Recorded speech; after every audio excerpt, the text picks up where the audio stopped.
There is a haircut that women over 60 walk into a salon and ask for by name, and it is sadly the single most aging thing you can do to your face. Nobody calls it the granny cut out loud. You will not find it on a price list. But you know exactly what it looks like, because you have seen it 100 times, and if you are honest, you have probably seen it looking back at you from a photograph that somebody took at a family lunch, and you had that quiet, sinking moment of thinking, when did I start looking like that? Here is what makes it so cruel. It is never a bad haircut. It is neat, it is tidy, it is well executed. The stylist did precisely what was asked, and it still adds 15 years to a woman's face the moment she walks out of the door, and neither of them has any idea why. Because the granny cut is not about length. That is the part everybody gets wrong. The women assume that short means old, so they hang on to length they do not want, and then they get the aging effect anyway. It is not about gray either, and it is not about your age. It is about one thing, and once I show you what it is, you will be able to spot it in a crowd from across a room, and you will never accidentally ask for it again. So in the next few minutes, I am going to give you the 3 things that turn any haircut into a granny cut. There is a simple test you can do in your own bathroom tonight, in about 10 seconds, that tells you whether you currently have one. And then I am going to give you the 3 cuts that do the exact opposite, that take 10 years off a woman's face instantly, and every single one of them can be asked for in plain English at any salon in the world. And the third of those 3 is the one I want you to stay for, because it is short, genuinely short. And most women are convinced that short hair is the granny cut, when in fact the version I am going to describe is the single most modern, most striking thing a woman over 60 can wear, and it is very often the one that takes the most years off. So do not switch off before we get there. Let me start with what the granny cut actually is. Here is the test, and I want you to do it tonight. Stand in front of a mirror and squint your eyes until your reflection blurs into a shadow. You are not looking at your face or your color or the condition of your hair. You are looking only at the outline, the shape your head makes against the wall behind it. Now ask yourself one question. Is it a circle? If the shadow you are looking at is essentially round, an even ball sitting on top of your shoulders, then you have a granny cut, regardless of what your stylist calls it and regardless of how much you paid for it. If the shadow has an angle in it somewhere, a line that goes down and forward, or a shape that is longer in one direction than another, then you do not. That is the whole thing. The granny cut is a circle, and the human eye reads a circle around a face as older, softer, and heavier every single time. And there is a reason for that, and it is worth understanding. Everything that happens to a face as it ages happens downward and outward. The cheeks soften and drop, the jawline loses its edge, the whole lower half of the face gradually becomes rounder than it was. When you put a round haircut around a face that is doing that anyway, you double the effect. You have taken the one thing that is under your control and used it to underline the one thing that is not. A shape with an angle in it does the opposite. It gives the eye a line to follow instead of a curve to go round and round, and that line pulls attention in a direction, and direction is what reads as sharp, deliberate, and young. So that is the master principle for everything that follows. Kill the circle, give the head an angle. Now let me break the circle down into the 3 specific things that create it, because you need to be able to name them in a salon. The first signature of the granny cut is uniform length. This means the hair is cut to roughly the same length all the way around the head. Same at the front, same at the sides, same at the back. It sounds sensible, it sounds balanced, and it is exactly what produces a perfect ball. Because if every point on your head has the same amount of hair coming off it, the outline of that hair can only be a sphere. Every flattering haircut in existence has some length that is longer than other length. That is what creates a shape at all. Uniform is not a style. Uniform is the absence of one. The second signature is that it is set rather than styled. A set is when hair is curled tightly, usually on small rollers or with a perm, and then combed out into a fixed arrangement that holds its position for days and does not move when you move. It was the standard for an entire generation of women, and it is still the default in a great many salons for anybody over a certain age. The problem is movement. Hair that does not move reads as a helmet, and a helmet reads as a wig, and a wig reads as old. Young hair is not young because it is thick or dark. It is young because it shifts when the head turns. That tiny bit of motion is one of the strongest signals of youth there is, and a set removes it completely. The third signature is that it is cut tight and short around the ears and the temples. This is the one nobody expects, and it is the one that does the most damage to a face. When the hair at the sides is cut short and taken up above the ear, you expose the temples, the front of the ear, and the top of the cheekbone, and that particular area is where the softening of age is most visible on almost everybody. More than that, taking the hair away from the sides removes the frame. Hair around the face is doing a job. It creates a border, it gives the features something to sit inside, and it hides the transitions that we would rather not draw attention to. Cut it away, and the face sits there entirely unsupported, which is why so many women come out of a short haircut feeling exposed without being able to say why. So there it is, uniform length, no movement, nothing at the sides. 3 ingredients, and together they make a circle, and the circle is what ages you, which raises the obvious question. If it is that bad, why does it keep happening? It keeps happening because of the way we ask. Almost nobody walks into a salon and requests a granny cut. What women actually say is something far more reasonable. They say they would like something easy, something practical, something they do not have to fuss with, something that suits their age, something manageable. Every one of those phrases sounds like a description of a lifestyle. But inside a salon, they are heard as technical instructions, and the instruction they translate to is the same in every case. Cut it short all over, take out the weight, and make it hold its own shape without help, which is, word for word, the recipe for the circle. There is one word in particular that does more harm than all the others, and it is a word that almost every woman over 60 has said in a salon chair. I will give it to you before the end, along with the sentence to use instead, because swapping that one word out will change what you walk home with more than anything else in this video. But first, the 3 cuts, because I do not want to leave you with only a list of what to avoid. The first cut is the forward angled bob. This is a bob that is deliberately cut longer at the front than at the back. Not dramatically, not a severe wedge, just enough that when you look at it from the side, there is a gentle downward slope running from the nape of your neck towards your chin. And that slope is doing an extraordinary amount of work. It is a diagonal line, and the eye follows diagonals.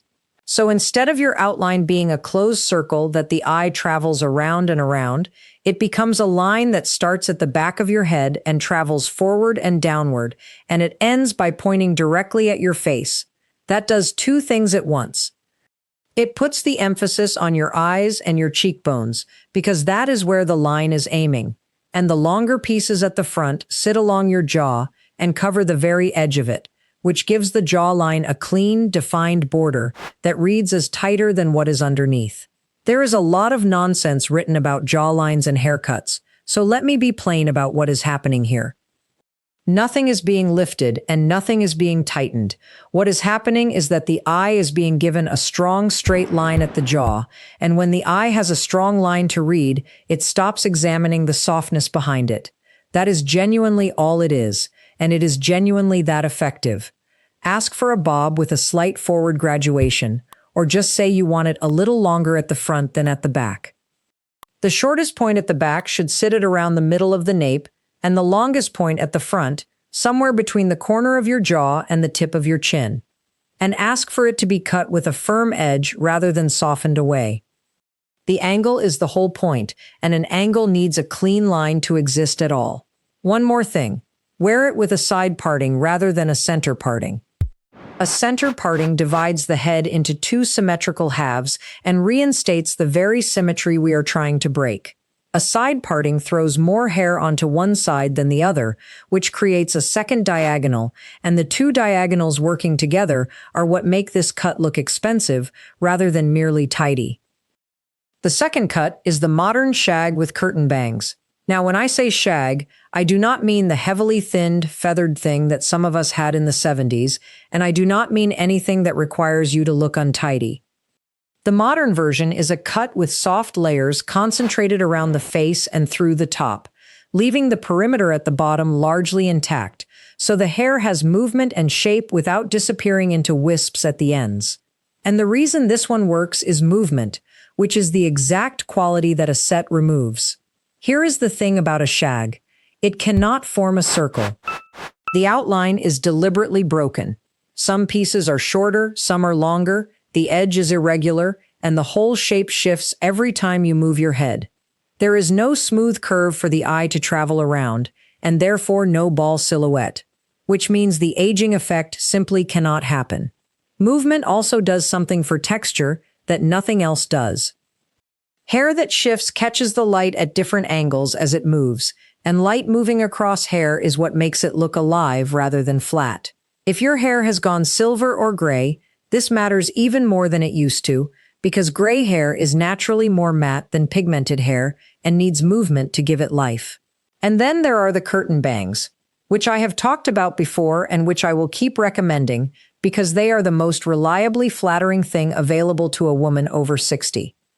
A curtain bang is shorter in the middle and longer at the sides, so it sweeps outwards and away from the center of the face like a pair of curtains being opened.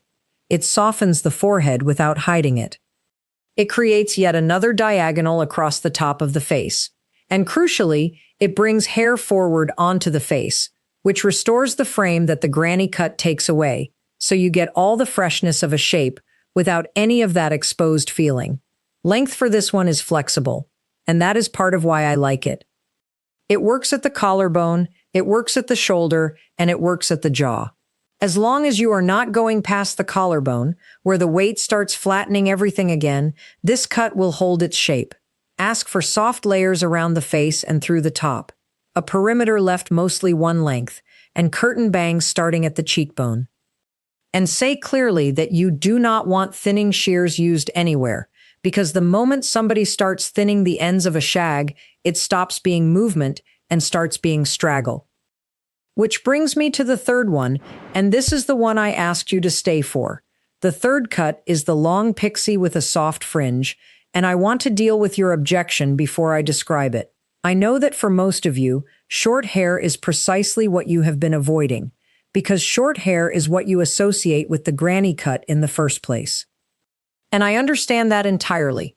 But go back to the 3 signatures I gave you and look at what is actually in them. Uniform length, no movement, nothing at the sides, not one of those is the word short. Short is not the problem, and it never was. Round is the problem.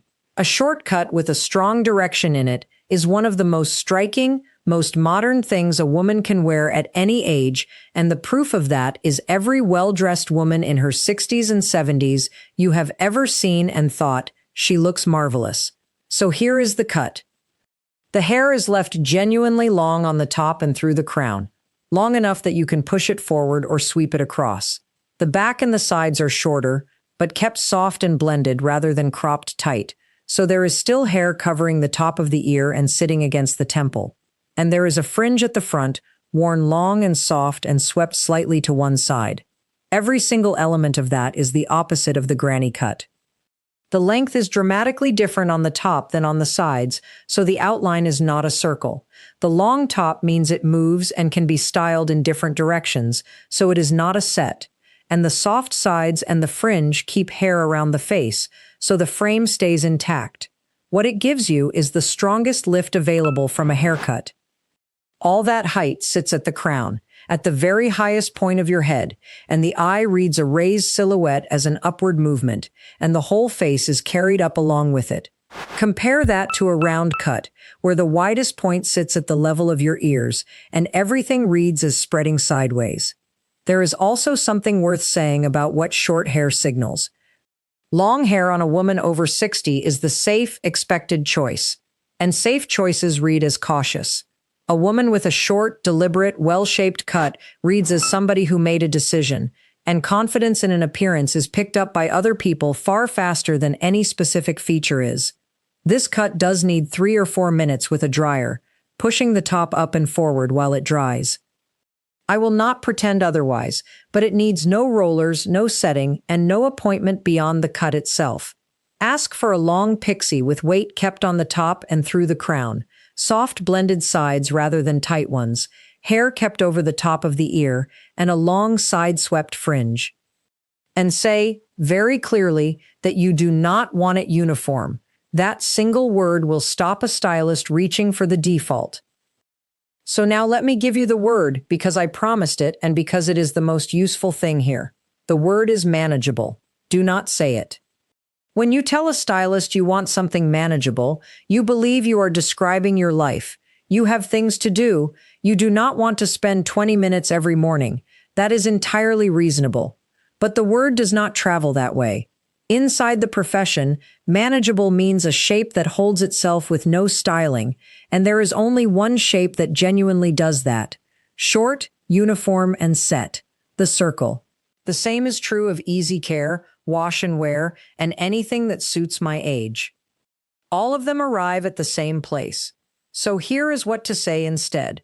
Write it down if you like, because it is short. I want a shape with an angle in it, not a round shape. Keep some hair at my sides and around my face, and I am happy to spend 3 minutes with a dryer, so please do not cut it for no styling. That is the whole thing. You have told them the silhouette you want, you have protected the hair around your face, and you have given them permission to cut something with a shape, which is very often what a stylist would prefer to do anyway, and does not feel able to suggest. And one last piece of practical advice. Take a photograph with you, and here is the important part. Choose a photograph of a woman roughly your own age, with roughly your own hair type, not a 30-year-old with thick hair. The picture is not there to show your face on somebody else's head. It is there to show the outline you are asking for, and it will communicate that in 2 seconds in a way that 5 minutes of talking cannot. Let me bring all of this together. The granny cut has nothing to do with your age, your gray, or the length of your hair. It is a silhouette, and the silhouette is a circle. Squint at your reflection tonight, and if the shadow is round, that is what you are wearing. It is made of 3 things: uniform length all around the head, which is what creates the ball in the first place, a tight set that removes all movement, so the hair reads as a helmet rather than as hair, and short, tight sides that expose the temples and strip away the frame your face needs. The 3 cuts that undo it all work by putting an angle back in. The forward angled bob gives you a diagonal that points straight at your eyes and a firm line along the jaw. The modern shag with curtain bangs gives you a broken outline and real movement, which is the quality a set destroys and the one that most reads as young. And the long pixie with a soft fringe gives you height at the crown and the strongest lift a pair of scissors can produce, while keeping hair at the sides and across the forehead so nothing feels exposed. And never use the word manageable. Ask instead for a shape with an angle, hair kept at the sides and around the face, and 3 minutes of styling that you are perfectly willing to do. I want to finish by saying something that I think matters. Nearly every woman I have heard describe this experience blames herself. She thinks she chose badly, or that her face has changed beyond helping, or that this is simply what happens now. None of that is true. She asked for something reasonable in ordinary English, and it was translated into a shape that nobody ever explained to her, and she has been living inside that translation for years. You now know the shape, you know the 3 things that build it, and you know the exact words that produce it by accident. That is enough to walk into any salon in the world and come out with something entirely different, and it will not cost you a penny more than the haircut you were going to have anyway. So tell me in the comments whether the shadow in your mirror is round, because I would honestly like to know how many of you it catches. And tell me which of the 3 you are thinking of trying, because there will be women underneath who have already made that exact jump and will tell you how it went. Subscribe if this was useful, because I make these for women who are done being handed the version that was designed for somebody else. I will see you in the next one.